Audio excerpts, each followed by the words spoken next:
तो एक नई कार लेने की सोच रहे हैं और जाहिर है सबसे बड़ा सवाल जो दिमाग में आता है वो ये है, पेट्रोल लें या सीएनजी। और देखिए, ये सिर्फ फ्यूल की चॉइस नहीं है, ये एक बहुत बड़ा पैसों से जुड़ा फैसला है। असल में ये कोई छोटा मोटा सवाल नहीं है, ये पूरे 1 लाख रुपए का सवाल है। जी हाँ, सही सुना आपने। आपका एक फैसला आपकी जेब पर सीधा सीधा इतना बड़ा असर डाल सकता है। तो चलिए इसे ठीक से समझते हैं। तो चलिए मैदान में उतारते हैं हमारे दो कंटेंडर्स को।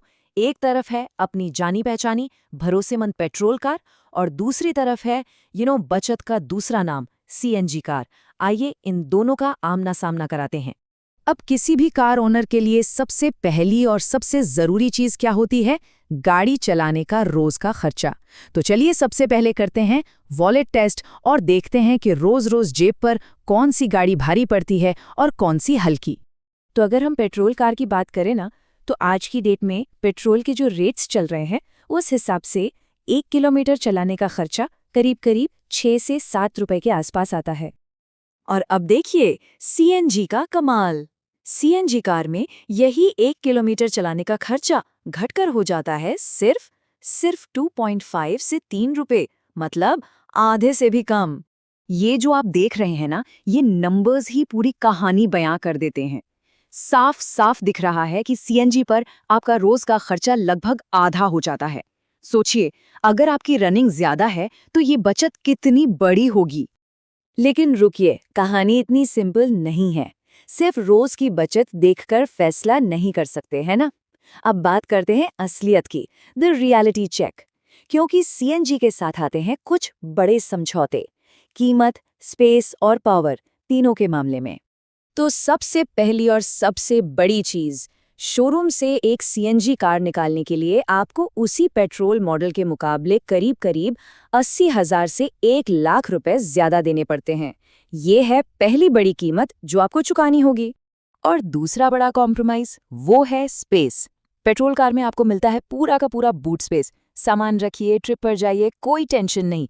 लेकिन सीएनजी कार में ये बड़ा सा सिलेंडर आपकी डिग्गी की लगभग सारी जगह खा जाता है। मतलब फैमिली के साथ किसी लंबे सफर पर जाना है तो सोचना पड़ेगा। चलिए अब जरा इंजन की पावर की भी बात कर लें। पेट्रोल कार का पिकअप एकदम मक्खन स्मूथ होता है, क्विक ओवरटेक करना हो कोई दिक्कत नहीं। वहीं जैसे ही आप गाड़ी सीएनजी पर डालते हैं ना, पावर में एक नोटिसेबल करीब 10 से 15% का ड्रॉप फील होता है। और ये सबसे ज्यादा तब पता चलता है जब गाड़ी में 4 लोग बैठे हों और एसी भी ऑन हो। तब लगता है कि गाड़ी थोड़ी दब रही है। और परेशानियां बस यहीं तक नहीं है, सीएनजी कार की मेंटेनेंस भी थोड़ी ज्यादा होती है। सर्विसिंग जल्दी करानी पड़ती है। इसके कुछ पार्ट्स जैसे स्पार्क प्लग्स वो भी पेट्रोल कार से महंगे आते हैं। और हाँ, वो तो भूल ही गए, सीएनजी भरवाने के लिए पंप पर 20-30 मिनट की लंबी लाइनें, वो तो एक अलग ही सिरदर्द है। तो इतनी सारी बातें हो गई, प्लस भी है माइनस भी है, तो फैसला ले तो ले कैसे? इसका जवाब छिपा है एक बहुत ही सिंपल से रूल में। हम इसे कहते हैं द 50 km गोल्डन रूल, यानी 50 किलोमीटर का सुनहरा नियम। तो असली सवाल ये उठता है कि वो 1 लाख रुपए जो आपने एक्स्ट्रा दिए वो वसूल कब होंगे। मतलब सीएनजी कार असल में आपके पैसे बचाना कब शुरू करती है। और ये रहा वो गोल्डन रूल। बहुत सिंपल है। अगर आपकी गाड़ी रोज 50 किलोमीटर से ज्यादा चलती है तो सीएनजी आपके लिए है, वो एक्स्ट्रा पैसा वसूल हो जाएगा।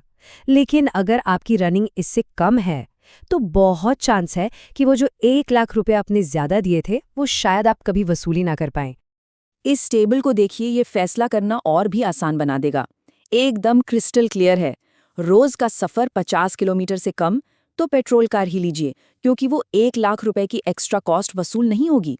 और अगर 50 किलोमीटर से ज्यादा है तो सीएनजी की रोज की बचत उस एक्स्ट्रा कीमत को जल्दी ही बराबर कर देगी। और ये बात इस पूरी बातचीत का सार है।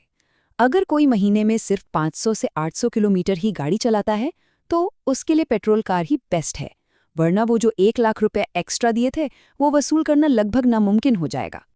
तो आखिर में फैसला आपका है। बस खुद से ये एक सवाल पूछिए, क्या आपकी रोज की ड्राइव उस 1 लाख रुपए के प्रीमियम को जस्टिफाई करती है? इसका जवाब ही आपका सही जवाब होगा।